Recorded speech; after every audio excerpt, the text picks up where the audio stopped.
गोरेगाव तालुक्यातील हिरापूर परिसरात महिलांनी एक अभिनव उपक्रम राबविला। पंचायत समिती सदस्या शीतल बिसेन यांच्या नेतृत्वाखाली गावातील महिलांनी राज्याचे मुख्यमंत्री देवाभाऊ यांना बंद लिफाफ्यात राख्या पाठवून अनोखा स्नेहबंध दृढ केला। या उपक्रमातून महिलांनी मुख्यमंत्री देवाभाऊ यांच्याप्रती कृतज्ञता व्यक्त केली। विशेष म्हणजे या राख्या पारंपरिक मूल्यांचा संगम साधणाऱ्या आहेत। शीतलताई बिसेन यावेळी म्हणाल्या की राखी हा केवळ एक सण नाही, तो संरक्षण आणि आदर आणि भावनिक बंध यांचे प्रतीक आहे। मुख्यमंत्री देवाभाऊ यांनी महिलांच्या सुरक्षिततेसाठी आणि सक्षमीकरणासाठी घेतलेल्या उपाययोजनांबद्दल आम्ही आभारी आहोत। म्हणूनच ही राखी आमच्याकडून भावनिक बंधाचा संदेश आहे। मुख्यमंत्री आमचे खरे रक्षणकर्ते आहेत, म्हणून आम्ही या उपक्रमातून भावनिक संदेश द्यायचा प्रयत्न केला।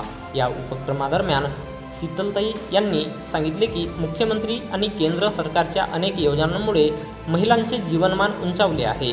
पंतप्रधान मातृवंदना योजना, प्रसूतीसाठी 5,000 रुपये आर्थिक मदत आणि 26 आठवड्यांची रजा, उज्ज्वला योजना, गॅस कनेक्शन, धूरमुक्त स्वयंपाक, आयुष्यमान भारत योजना, दरवर्षी 5 लाखांपर्यंत मोफत उपचार, लाडकी बहीण योजना, दरमहा 1,500 रुपये मदत, जल जीवन मिशन, घराघरात नळ कनेक्शन, महिला सन्मान योजना, एसटी प्रवासात 50% सवलत, लेक लाडकी, सुकन्या समृद्धी योजना, मुलींसाठी आर्थिक आधार, नमो ड्रोन दीदी आणि लखपती दीदी योजना, महिला स्वावलंबनासाठी नवे तंत्रज्ञान आणि उद्योग, इतर सर्व अनेक योजनांबद्दल समाधान व्यक्त केले आणि मुख्यमंत्री देवाभाऊ यांच्याप्रती आभार मानले।